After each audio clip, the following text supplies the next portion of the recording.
የሚያነጻን መድኃኔዓለም ነው። የምንነጻው ደግሞ ማረን ብለን ንስሐ ገብተን ስጋውን ደግሞ ስንቀበል ነው። እየተሰበሰብን እንደ ክምር ብንናድ ምሕረት አናገኝም። ደሙን አፍሷል፣ ስጋውን ቆርሷል፣ ዘመንን ባርኮ ሰጥቶናል። ምን እንዲያደርግልን ነው የምንፈልገው?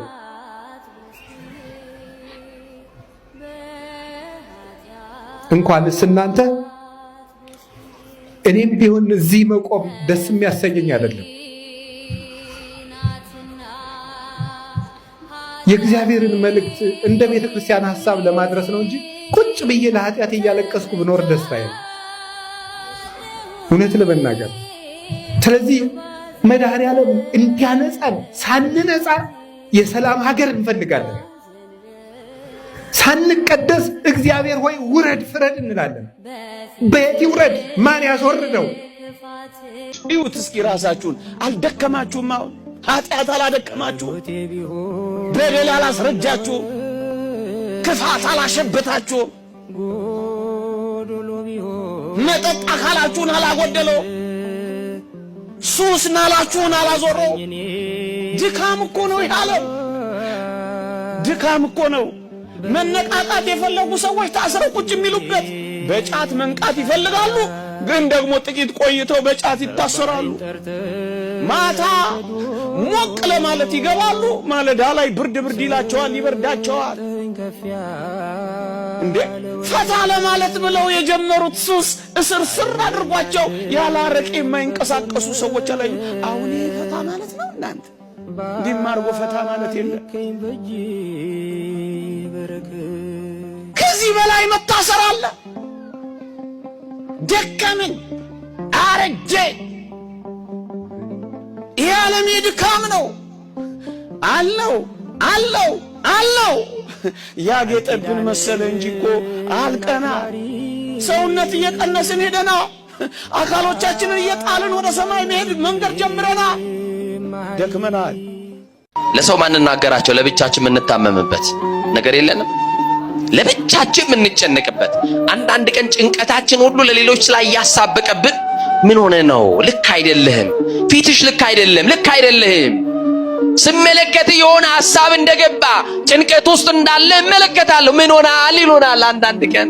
ኧረ ለሰው ማይነገር ስንት ነገር አለ። ብንነግረው ሰው መፍትሄ አይሆነን፣ ብንነግረው ሰው ቋጠሮ አይፈታልን፣ ብንነግረው ለጊዜ እንኳን ማስታገሻ አይሆነን። ችግራችንን የምንነግረው ለመድኃኔዓለም ብቻ ነው። ለማን? ለመድኃኔዓለም። የተሻለ ወዳጅ አለና።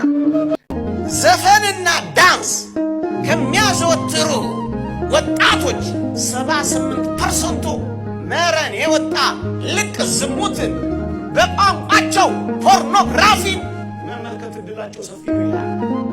ዘፈን ዝም ብሎ መሰለህ ያለማምዳ። ሩካቤ ቀስቃሽ የሆኑ ዳንሶች ዘማ እንድትሆን ይሰሩሃል። ሳታውቀው ነው አይምሮን የሚለውጡ።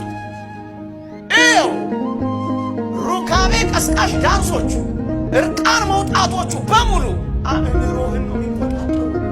አሁን እንደ በፊቱ ሰይፍ አነሳልህ፣ መንኮራኩር አይፈጭልህ፣ እቶን እሳት ውስጥ አይጥልህ። ንጽህናህን ያባረረ ከአምላክ ይለያል፣ ይቆጣጠርሃል። ዘማዊ አድርጎ ይቆጣጠርሃል። ይሄን በጥናታቸው ደርሰውበታል። በቀይና በነጭ ጽፈውታል። የሚያነጻን መድኃኔዓለም ነው። የምንነጻው ደግሞ ማረን ብለን ንስሐ ገብተን ስጋውን ደግሞ ስንቀበል ነው። እየተሰበሰብን እንደ ክምር ብንናድ ምሕረት አናገኝም። ደሙን አፍሷል፣ ስጋውን ቆርሷል፣ ዘመንን ባርኮ ሰጥቶናል። ምን እንዲያደርግልን ነው የምንፈልገው?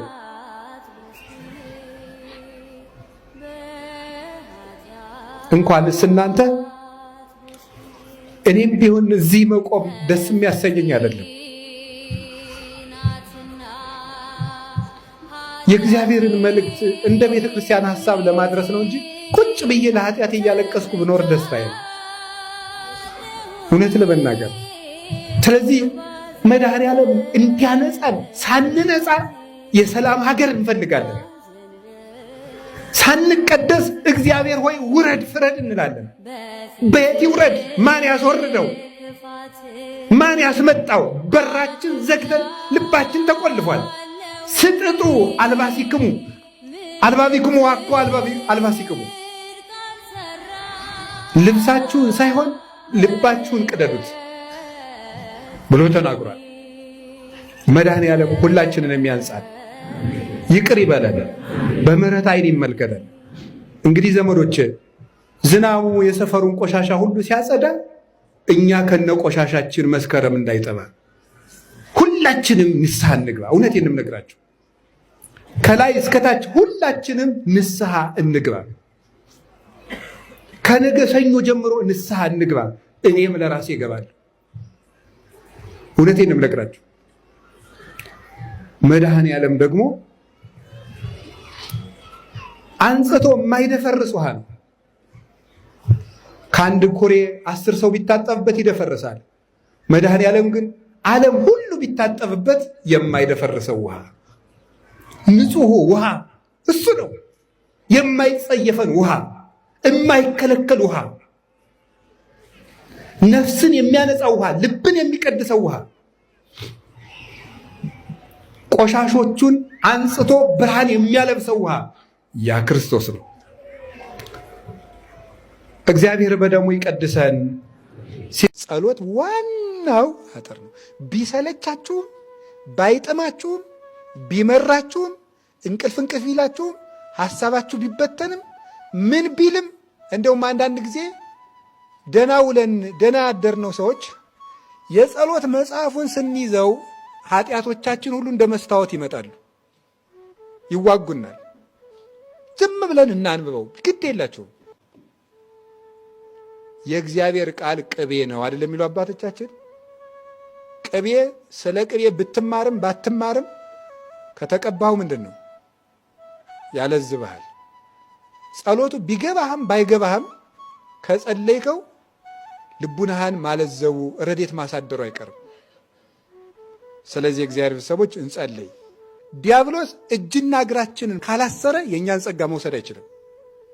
የሚወስደው መጀመሪያ እንዳንጸልይ ማሰልቸት፣ ማፏሸግ፣ እንቅልፍ ማለት፣ እንባ ጦሽ ማድረግ፣ እግርን ማሻረብ፣ ማቅመድመድ፣ ስቅት ማድረግ፣ ቅንድብን ማክበድ፣ ሐሳብን አምጥቶ ልብን በሙሉ ክፍልፍል አድርጎ መጨረስ ሰልችቶ እንድናቆመው ነው።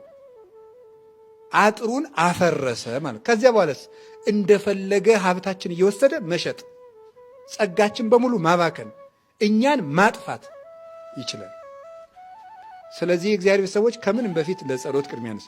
ሰርታችሁ ባልተሳካላችሁ ነገር አትጨነቁ።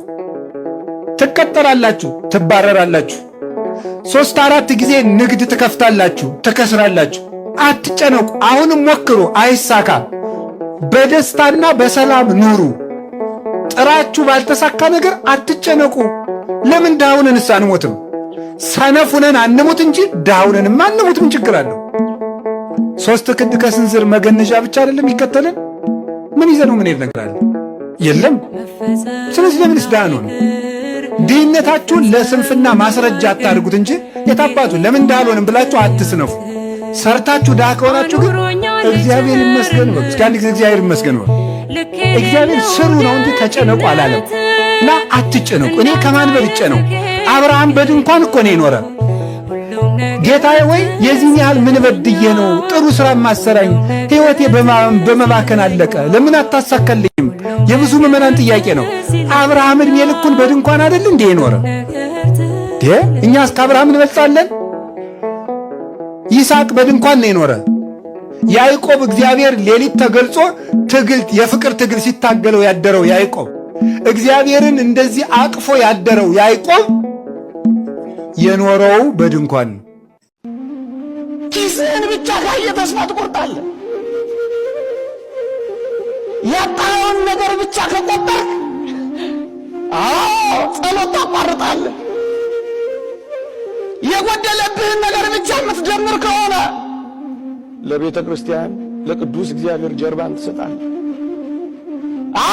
ጥለው የሄዱትን ሰዎች ብቻ የምታይ ከሆነ ልዑል እግዚአብሔርን ትሳደባለህ። አለ። እይታ ነው የሚወስነው። ከጎደለ ይልቅ የበዛብህን ማየት ስትችል ግን ከጠፋው ነገር በላይ የጠፋውን እጥፍ አድርጎ ሊሰጥህ የሚችለውን አምላክ ማየት ስትችል ግን ያን ጊዜ ማመስገን ትችል። በኢዮብና በሚስቱ መካከል የነበረው እይታቸው ብቻ ነው። ኦርቶዶክሳውያን ምንድን ነው እይታችን? በሚፍለቀለቀው ነገር ውስጥ እግዚአብሔር ያወጣናል። መኖር በመሙላት ብቻ አይደለም፣ በመጉደል ውስጥም ያኖረናል። በመራብ ውስጥ ያጠግበናል። በውሽንፍርና በነፋሳት በውርጮች መካከል ያሞቀናል።